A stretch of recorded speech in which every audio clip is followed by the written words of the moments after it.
Hi folks, it's Danny at Bradley James Classics, and today's classic is a wonderful example of a Ford Prefect 100E from 1958. And as you can see, with the two-tone colour scheme, period sun visor, and that little bit of extra chrome in the way of some driving lights on the front, she looks absolutely lovely, and she's a pleasure to drive, and she is ready to drive away, having spent a couple of hours in our workshop today with a minor fettle. She's rock solid, she's got great paint, she's not show winning standard, but certainly show competing standard, and I will get up close and show you the paintwork,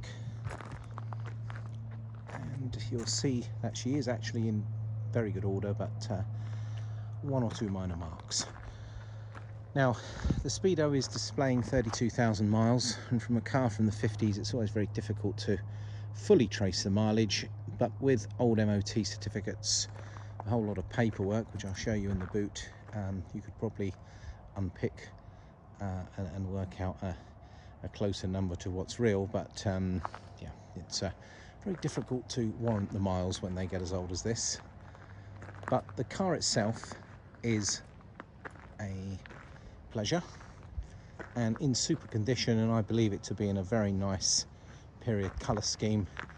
Lots of nice comments, and she even has a name. Today she's Isabella. She could be, I don't know, Rebecca tomorrow, but as we are, she's ready to be loved by a next owner, and we've just recently had her in as a part exchange actually, and the previous owner has loved his time with her, but he wanted to take one of our classics, and we were delighted to trade this one in. So I don't know how much you know about the Ford Prefect. Well, it had a decent run, and they pretty much called this the small American car for Europe, and I guess you can see aspects of what an American car would look like, but greatly scaled down for our roads and systems in Europe. They produced them between 1953 and 1959, and there are a number of cars that look kind of similar, but for example, they made the early Anglia alongside the Ford, but a Prefect had 4 doors and some different chrome at the front, and it was recognizable through those obvious difference of the doors and the chrome, and it was a very similar car. You would have seen a Ford console which would have looked very much like this. In fact, there was a handful of Fords in that 50s period that used this design, but I think the Prefect will be one which is considered as the slightly upmarket model. A side valve engine, 1172 I think they were, punchy enough to move this old 50s car around in ease.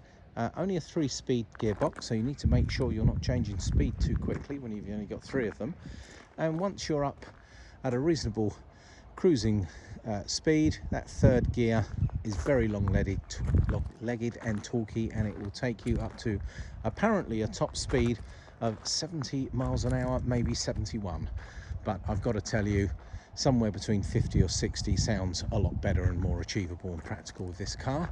And if you really want to get into some performance figures, 0 to 60 is 32 seconds. So yeah, probably not ready for the drag circuit quite yet. They made just over 100,000 of these cars, and they were super popular, and they're well loved, and it's quite a common car you see hot rodded, but this one is nice and standard with just a few delicate period accessories. There's the old fishtail exhaust deflector there, and we'll have a closer look at that wonderful period sun visor there, which just, in my view anyway, looks really good on these 50s cars, and I think it really does suit this lovely car, and it's all color coded to the rest of the body. So funny little things about these cars. People always may remember from their youth, you had to be a bit careful. The windscreen wipers used to work off, well, do work off the vacuum from the inlet manifold, so you might find that they went a bit slower under load when the windscreen wipers were slowed down. You also had the wonderful magic ribbon speedo. Now you need to remember what the car was like when it was driving. You look at the speedo, and as the dial turns round, you get this lovely colourful orangey yellowy tumbler, which increases as you go faster, and it was just a great thing to look at when you was a kid. It is really totally ready to go, and I wouldn't hesitate to suggest anyone could drive this car away.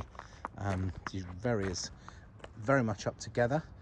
I'm going to do a slow walk around, and if I can see anything that you might not be able to see in my photos, I can assure you I will point them out. So starting at this corner, this is all in very nice order.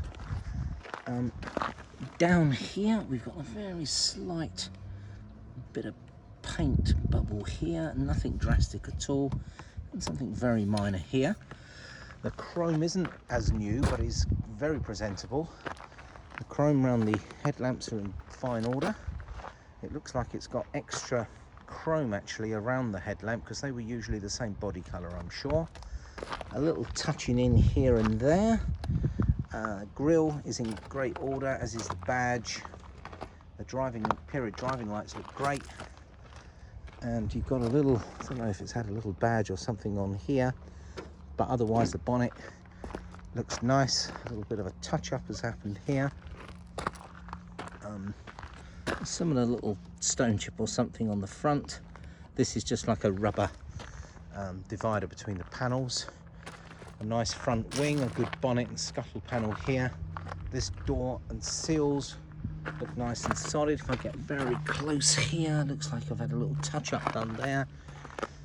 Nice in the back wheels, the back panel, doors, the boot area and roof all look good. And as I go down the side, the paintwork very nice from the bottom. This nice rich red colour, seals all nice and solid. Tops of the doors, hope you're following this okay. I always love the way the boot used to open on these. So you turn the little badge, you put your key in, you unlock, the right hand side pulls up like so. You can see it goes up like that, and that means you've undone the lock, and then you can open the boot. There we go. So decent sized boot. There's a fuel tank over that side. The obligatory bit of Minster carpet. Underneath, it's a nice solid boot, nice and shiny. Spare wheel. There's the jack and the brace. Lovely amount of paperwork in here.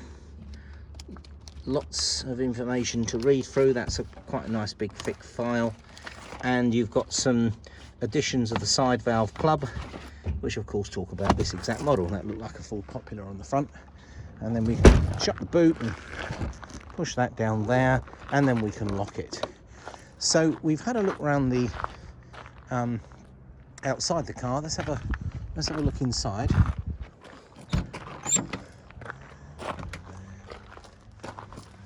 All very nice through here, and excellent carpets. Clearly they've been replaced at some stage.